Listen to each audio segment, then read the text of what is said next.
na ramoro chumena mataka ni kwani ramone ni biba kama mataka ke misa wapo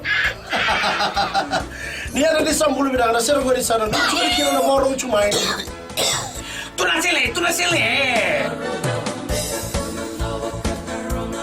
disambula oyo Mr. Ben kelapa na magikira ni biba mataka moni chikira borombu kama na ono kene diwa ena bula FM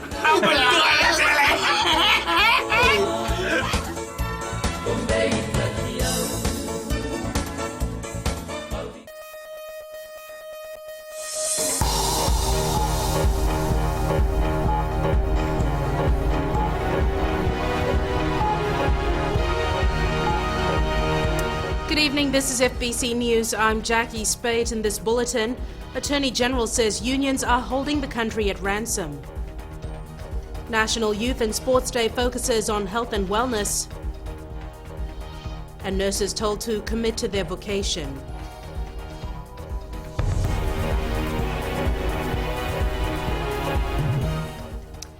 Narrow-minded unionists are holding the country to ransom. That's what Attorney General Ayers Said Kayum has to say about the impasse between the government and the Fiji Trades Union Congress.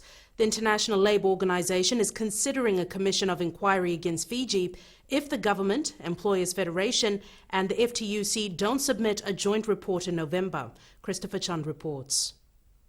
The government continues to blame the unions, saying the changes are being made to labour laws and there is no need for an ILO commission of inquiry. A number of these unionists who are now sort of, wanting to, hold Fiji to ransom, actually, have been involved in political parties themselves. They've been leaders of political parties, and all of them have been unsuccessful in the elections. So, whether they're pursuing their own political agenda, our appeal to them is that you need to put Fiji first. You need to put the workers first. He's attempting to put the blame on the wrong party here. I mean, the trade unionists did not impose the decrees. The ENI decree, the Employment Relations Amendment Decree, the State Services Decree, the Public Order Amendment Decree. The unionists didn't impose these decrees. It was his government that imposed it. And it is those decrees that violate fundamental rights of workers.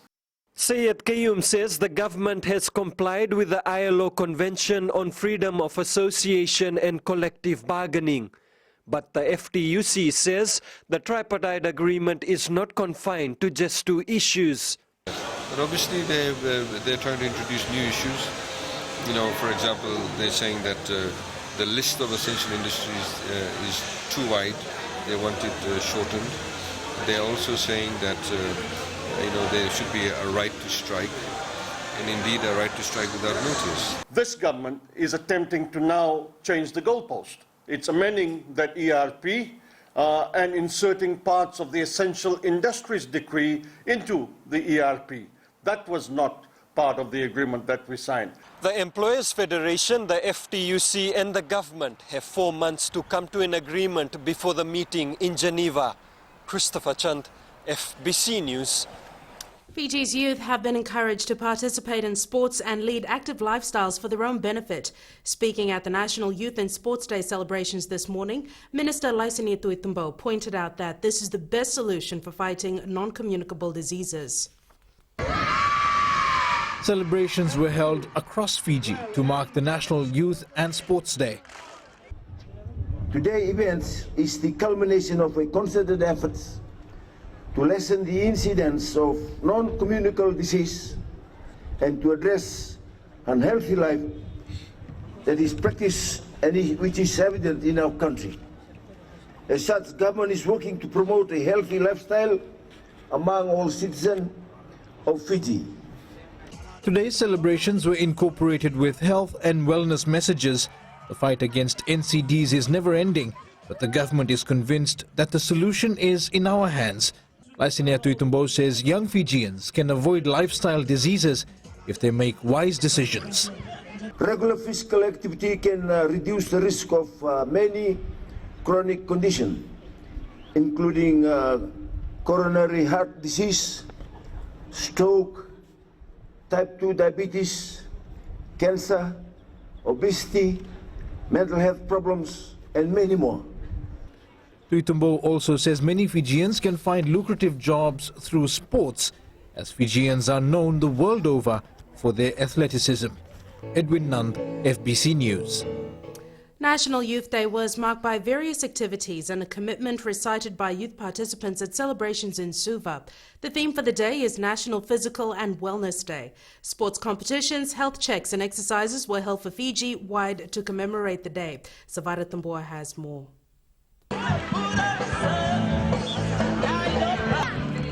With a day dedicated to young Fijians, we found many of them out in the capital city. Some playing their favorite sports, others were picking seashells, and of course, some were just relaxing. FBC News spoke with some of the youth about what it means to celebrate National Youth Day. Most of the times we are being ignored, and I think the government should elaborate on the youths today in Fiji, because we are going to lead the country in the future. I think it's a good holiday that the government's given to the people of Fiji to spend time with our kids and our loved ones and family and stuff like that. And just bringing them out to the park and just for them to enjoy themselves and stuff like that. We're celebrating youth sports today, and we're also commemorating Anti-Drugs Week, the whole of this week. I think the government should provide educational programs. Fiji's first ever National Youth Day celebration was held on 11th March 1996. The day was marked to celebrate and recognize young people's contribution to community and nation building. At the Tadirua Primary School, students and teachers decided to give the school a facelift with new paint. As we enter a long weekend, there's been a sound advice to not leave children alone. Just coming to school with these kids, just painting and keeping ourselves busy. Celebrations were held all over the country as the government works to empower youth to take charge of their future and at the same time become healthy citizens. Sabira Tambua, FBC News. Natural disasters can cause major economic problems for Pacific Island countries. A high-level dialogue in Nadi has looked at policies to enhance macroeconomic resilience. Christopher Chand reports.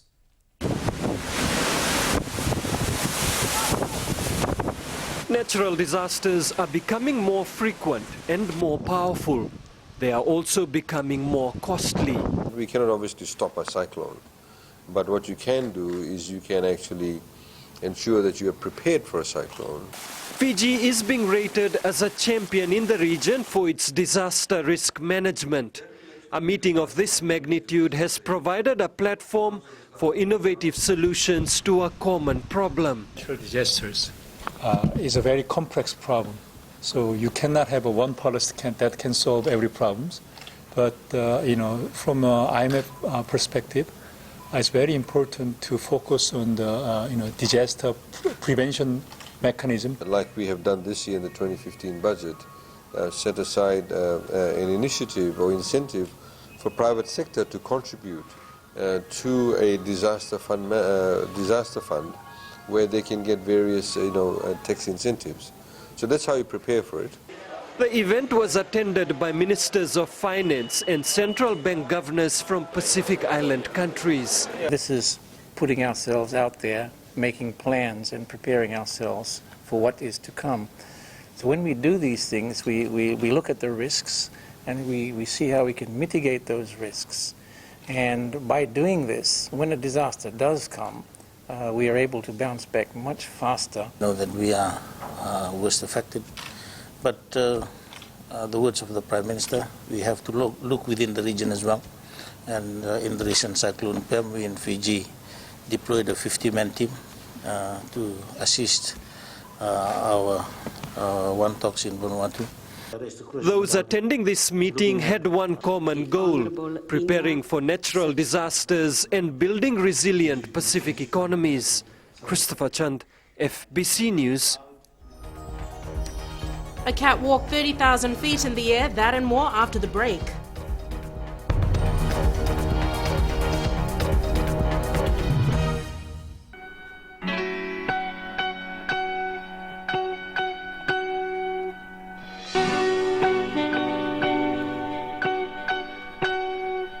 If you just joined us on the System After Dark, this is a homegrown number courtesy of E3 and Cracker. Bulla, how's it going? I'm D, your host on the System After Dark, right here on Today FM. Today's hit music. You can catch me weeknights at 7 p.m. That's from Monday to Friday, only on the home of Today's hit music. And don't forget, that's D with you every weeknight on the System After Dark. Even got that homebrew.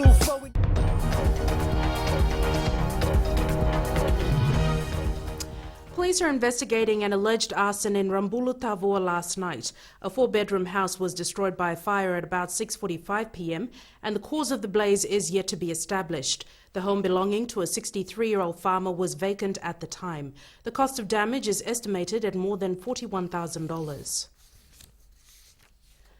Nurses always need to incorporate service excellence into their work. This was the message from Health Minister Choneo Sumate at the Fiji Nurses Christian Fellowship Annual Conference in Pacific Harbour. Chanel Sivan reports. Using Christian values while attending to patients and dedication to excellence is the main focus of the 3-day conference. Health Minister Choneo Sumate told the nurses to always be diligent. You've got to have passion. Because when you have passion, it can drive through any barrier. I think that's a hallmark, something that you require for excellence, for service excellence. You need the passion. It must become your choice that this is something that I was born to do and I'm going to do it well. It's a calling. Over 150 nurses are attending the conference, learning about how to become better at their jobs. Senior academics will also address the conference on specific topics to upskill nurses. The nurses that do the whole day today would be entitled to get their 6 CPD points, we call it. That's going to be accumulated towards their 20 CPD points of the nursing licensing and its renewal. And this is also part of what we do for nurses. It's been facilitated by the Fiji College of Nursing, the Fiji Nursing Association, and now the Fiji Nurses Christian Fellowship, so that all the nurses in Fiji would be able to access any of these symposiums and have their continuing professional development points towards their nursing licensing.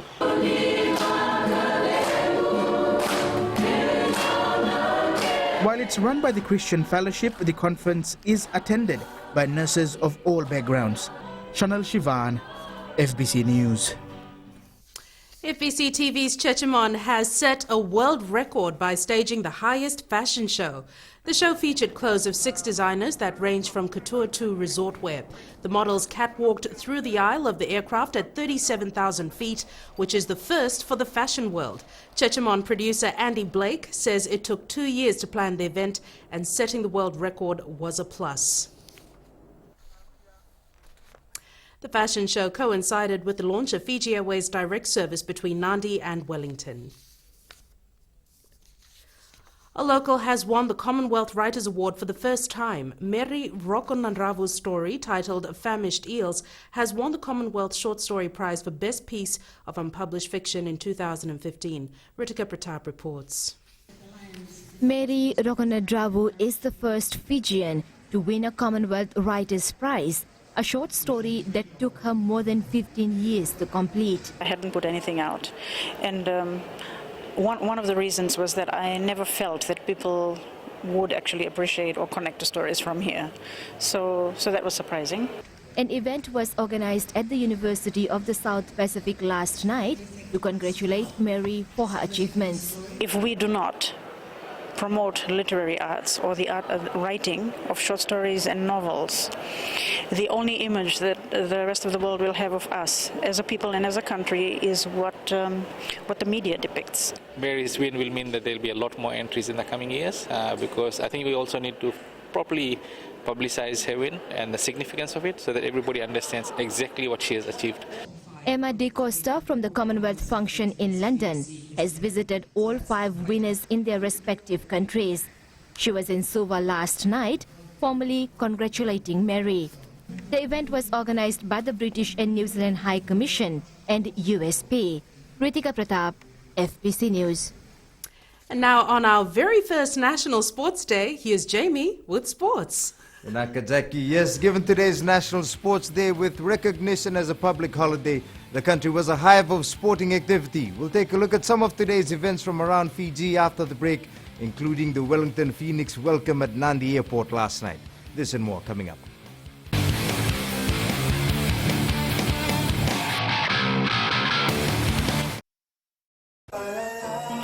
Gold FM, only the classic hits. Beautiful song from the group Firehouse and When I Look Into Your Eyes. Before that, you heard from Smokey Robinson with One Heartbeat. We'll take a short break and join us in the next hour for more music from Seal. Boulevard. I'm DJ Tora. Join me every weekdays, 7 until midnight on the Premium Classics. Right here on Gold FM, only the classic hits.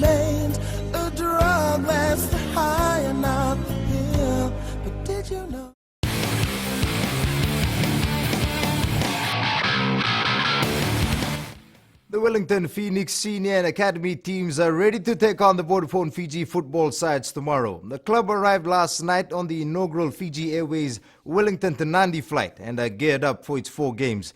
Josephine Navula reports. The Wellington Phoenix received a grand welcoming at the Nandi International Airport last night. Playing their first game tomorrow, head coach Ernie Merrick says they are aware of the capabilities of the Fiji team and it will be a tough task. Well, I know Carlos Bazzetti and I know Frank Farina, and they put out very tough teams. We're a bit worried about the Fijian striker. I forget his name. I think it's Roy Krishna. So we have to be very careful with Roy Krishna. The team held its training session at the Denarau grounds in Nandi before they departed for Suva earlier today. Merrick urges other international teams to come over to the country for build-up matches. I think other teams should come over. If not, we're coming over next year. This is a great opportunity for pre-season training and mixing with our neighbours. Merrick adds he will also be scouting players from the national squad. I certainly will be looking for any senior players that are good enough to play in A-League now, but we'll be looking at some juniors as well, because we have our academy team here in our School of Excellence, and some of these young boys will be challenged by your boys. The first game is on tomorrow at the ANZ Stadium in Suva at 5:30 p.m, before which the Phoenix Premier side plays the national under-23 team at 2:30 p.m. The return matches will be played on Tuesday next week at Govin Park in Ba. Josephine Navula, FBC Sports. Meanwhile, the Attorney General Ayaz Syed Qayyum says the arrival of the team from New Zealand creates an impact for sports tourism in the country. Syed Qayyum officially welcomed the football side from New Zealand at the Nandi International Airport last night. He says such competition will further develop the standard of football in Fiji. With Fiji under-20 side doing quite well in the World Cup that was held in New Zealand, we need to be able to capitalize on that. And I think it is also a pity that this initiative has not been, I suppose, explored earlier on, because we have countries like Australia and New Zealand at our doorstep where they do play professional football, and there's opportunity for those teams to come and play in Fiji. The Wellington Phoenix departed Nandi at 11 this morning for its first game in Suva tomorrow and made a stop along the way at Namatakula village to meet and greet some of its fans. Meanwhile, the Vodafone Fiji football side is urging the public to come out in numbers and support them when they take on the Wellington Phoenix tomorrow. Coach Carlos Bazzetti says the players have shown a lot of improvement over the past few days in training, and they will need all the motivation they can when they take the field. The beginning of the foundation to start to working towards the qualification for the Nation Cup and the World Cup. So we invite everybody, come in a big number, cheer and support us. It will be very much appreciated by everybody in the Embosse squad.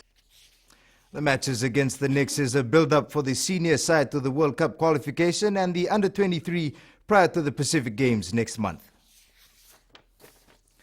The Southern Division Under-14 girls competition was played at the Fiji FA grounds in Vatuanga in Suva today. 4 teams, Vashist Muni Primary from Navua, Saraswati College from Rewa, Niru Primary from Suva and Korvo Primary from Tailevu took part in the round-robin based competition. The girls were paid a surprise visit by national captain Roy Krishna and under-23 captain Rusiate Matirerenga. Krishna was a favorite among the young footballers who did not miss the chance to meet their star.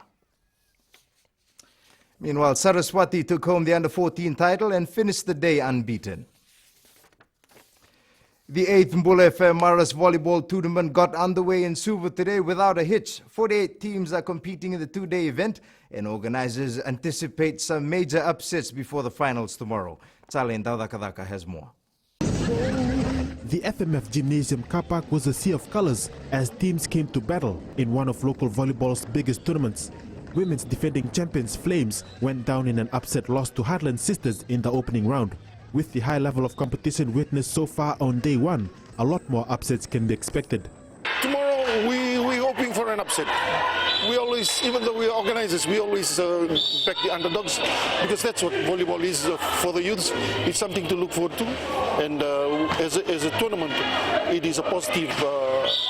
It is more positive to have a team that's coming from, you see where they come from, where they struggle to get the uniforms even. You see the uniforms they're wearing today, a lot of them are wearing brand new.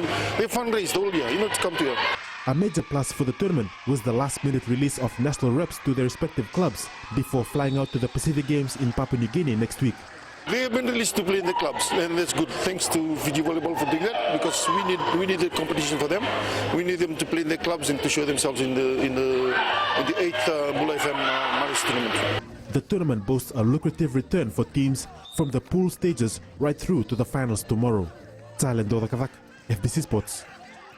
RC Manubai Suva maintains its unbeaten run in the Skipper Cup competition after defeating Nandrunga 18-17 in a thrilling contest at Bidesi Park this afternoon.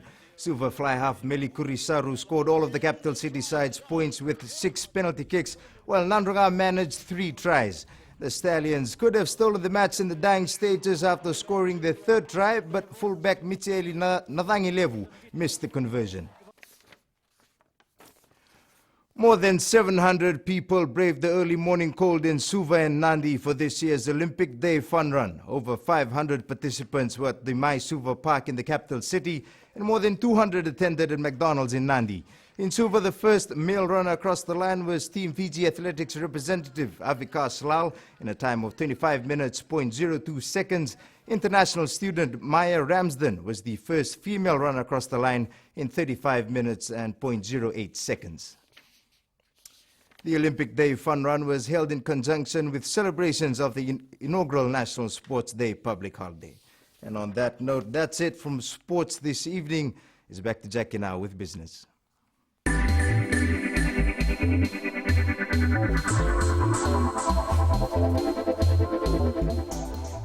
A new modern design McDonald's restaurant is expected to open in Lautoka in mid-December. A groundbreaking ceremony for the outlet was held at the site on Vitongo Parade yesterday. Ritika Pratap reports.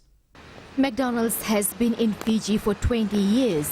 This new branch in Lautoka was always in the succession plan. We've grown, steadily along the way. We're not the biggest in terms of outlets.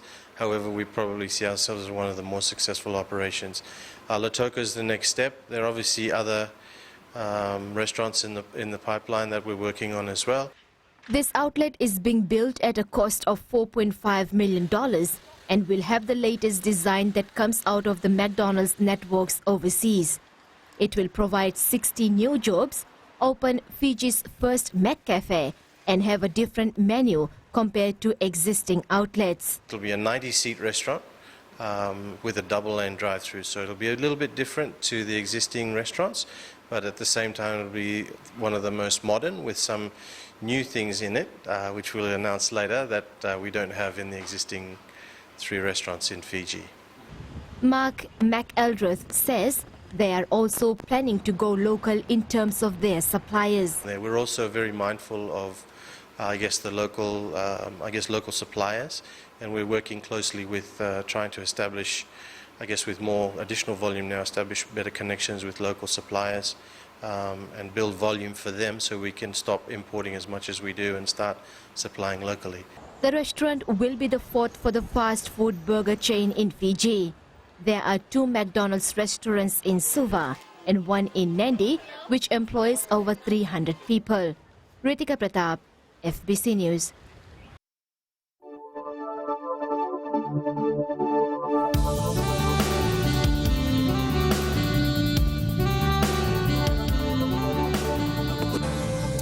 Fine weather prevailed over most parts of the country today. A trough of low pressure lies to the north of the Solomon Islands. Meanwhile, another trough lies over Tuvalu and extends southeastwards over Fortuna, Samoa and southern Cooks. In temperatures, Lambas and Lautoka recorded the highest at 29 degrees, while Suva was the coolest at 24 degrees. Forecast for tomorrow, fine apart from brief showers over the eastern parts and interior of the larger islands. Further outlook for Sunday, no major changes. And recapping our top stories, Attorney General Ayaz Said Qayyum says unions' concerns on labour issues are politically motivated.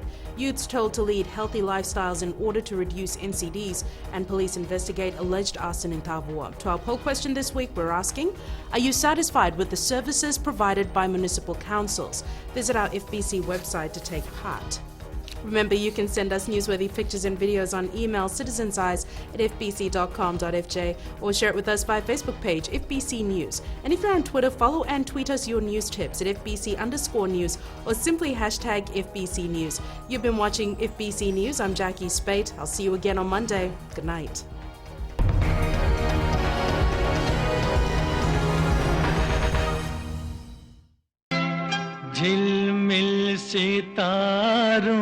घर संसार में आपका स्वागत है। आपका अपना छोटा सा स्वर्ग, जहाँ प्यार भरे रिश्ते पलते हैं, जहाँ हेल्थी रहने की सलाह दी जाती है, जहाँ हम आपको और भी सुंदर बनाते हैं और जहाँ स्वाद की सौगात भी है। नमस्कार, मैं हूँ पल्लवी। सोमवार से शुक्रवार 9 से 12 तक रेडियो FBC 2 देश की धड़कन पर घर संसार में शामिल रहिए मेरे साथ। ऐसा सुंदर सपना अपना